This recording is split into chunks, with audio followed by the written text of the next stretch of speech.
அனைவருக்கும் வணக்கம். இது சங்கிலியன் செய்திகள். செய்திகள் வாசிப்பவர் செய்தியாளர் எஸ். கலாதேவன். இன்றைய இலங்கையின் பிரதான செய்திகள். பிரதான செய்திகளில் முதலில் தலைப்புச் செய்திகள். மக்களை அடக்கவே அவசரகால சட்டம், இதனை கடுமையாக எதிர்க்கின்றோம் என்கிறார் கஜேந்திரகுமார் எம்பி. அவசரகால சட்டம் எவரையும் தாக்காது, அடக்குமுறை வராது. அமைச்சர் விஜிதஹேரர். சாதாரண சட்டத்தையே திருமலை பிக்குகள் கைது, அவசரகால சட்டத்தில் கீழ் அல்ல என்கிறார் பிரதமர். வடகிழக்கிலிருந்து சிறுவர்கள் பாலியல் தேவைக்காகவும் கடத்தப்பட்டார்களா? எஃப்டிஸ் ஆவணங்களால் கேள்வி எழுகிறது. டெலோ தலைவர் உதயராசா கைது, 7 நாட்கள் தடுப்பு காவலில். எஃப்டின் ஆவணங்களில் இலங்கை தொடர்பாக 182 இடங்களில் குறிப்பு. இனி விரிவான செய்திகள். சங்கிலியன் பார்வையாளர்களுக்கு வணக்கம். எமது இந்த சேனலிற்கு முதல் முறையாக வருபவர்கள் சேனலை சப்ஸ்கிரைப் செய்து உங்கள் பெயர் ஆதரவை வழங்குமாறு கேட்டுக்கொள்கின்றோம்.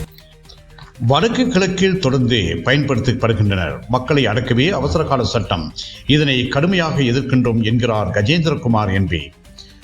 அரசாங்கத்தின் செயற்பாடுகள் தொடர்பில் மக்களிடையே வளரும் எதிர்ப்பை அடக்குவதற்கான அதிகாரமாகவே அவசரகால சட்டம் பயன்படுத்தப்படுகின்றது என்றும், இதனை தாம் கடுமையாக எதிர்ப்பதாகவும் தமிழ் தேசிய மக்கள் முன்னணி பாராளுமன்ற உறுப்பினர் கஜேந்திரகுமார் பொன்னம்பலம் தெரிவித்தார்.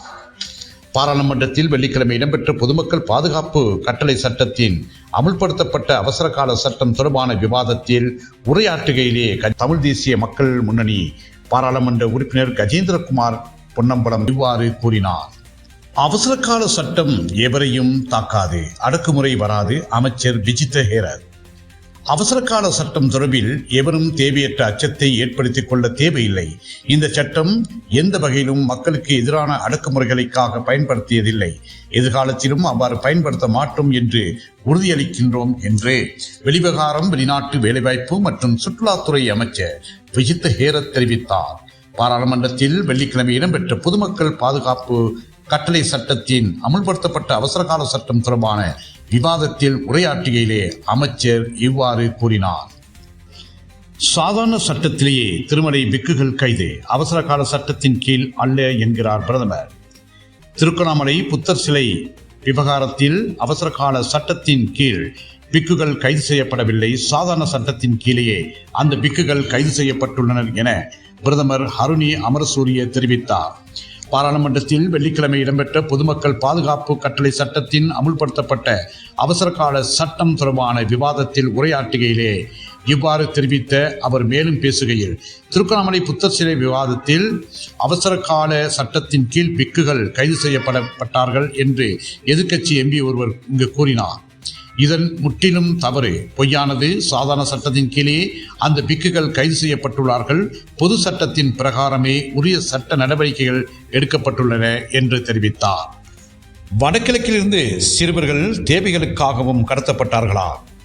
எப்ஸ்டீன் ஆவணங்களால் புது கேள்வி எழுகிறது. கொடூரமான யுத்தம் நடந்த இந்த நாட்டின் அதிகார வர்க்கத்தால் சிறுவர்கள் துஷ்பிரயோகத்துக்கு உள்ளாக்கப்பட்டார்களா இல்லையா என்பதை சொல்ல வேண்டிய பொறுப்பும் கடமையும் இந்த அரசாங்கத்துக்கு இருக்கிறது என தெரிவித்த தமிழ் தேசிய மறுமலர்ச்சி இயக்கத்தின் சட்டத்தரணி உமாகரன் ராசையா, கடந்த காலத்தில் நடைபெற்ற காணாமல் ஆக்கப்படுதல்களுக்கு யுத்தத்தை மட்டும் காரணமாக பார்க்க முடியாது, சர்வதேச ரீதியில் அதிர்வலைகளை ஏற்படுத்தியுள்ள எப்ஸ்டீன் ஆவணங்கள் தொடர்பாக யாழ் ஊடக அமைப்பில் நேற்று ஞாயிற்றுக்கிழமை இடம்பெற்ற ஊடக சந்திப்பில் கருத்து தெரிவித்த போதே உமாகரன் ராசையா இவ்வாறு கேள்வி எழுப்பினார். அவர் மேலும் தெரிவிக்கையில், அமெரிக்காவின் கரிபியன் தீவுகளில் 13 தொடக்கம் 16 வயதுக்குட்பட்ட சிறுமிகள் கடத்தப்பட்டு உலகத் தலைவர்கள் பலராலும் கற்பழிக்கப்பட்டு அல்லது பாலியல் வன்புணர்வுக்கு உள்ளாக்கப்பட்டு இயற்கைக்கு முரணான விதத்தில் பாலியல் தேவைக்காக பயன்படுத்தப்பட்டு கொல்லப்பட்டிருக்கிறார்கள். நரபலி சம்பந்தமாகவும் பேசப்படுகின்ற தெரிவித்தார்.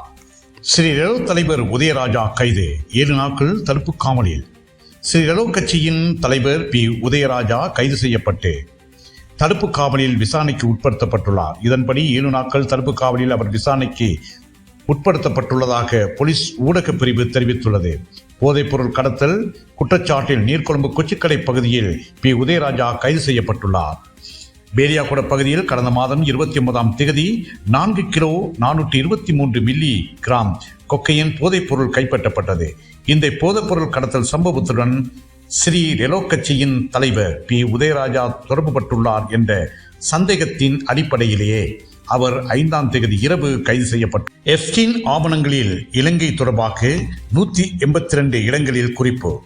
சிறுவர் துஷ்பிரயோக சம்பவங்கள் தொடர்பில் குற்றவாளியான அமெரிக்க பிரஜையான ஜெஃப்ரி எப்ஸ்டீன் பற்றி அந்நாட்டில் வெளியிடப்பட்ட புதிய ஆவண தொகுப்பில் இலங்கை பற்றி 182 இடங்களில் குறிப்பிடப்பட்டுள்ளதாக சர்வதேச ஊடகங்கள் தெரிவிக்கின்றன.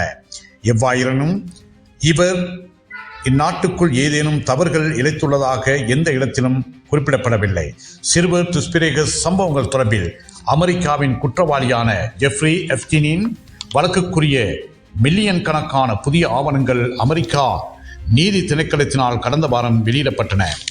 அத்துடன் இதுவரை வெளியாகியுள்ள எப்ஸ்டீன் தொடர்புகளை பேணிய உலகின் மிகவும் செல்வந்த மற்றும் அதிகாரமிக்க நபர்களின் பெயர் பட்டியல் மேலும் நீண்டுள்ளதாக வெளிநாட்டு ஊடகங்கள் செய்தி வெளியிடுகின்றன.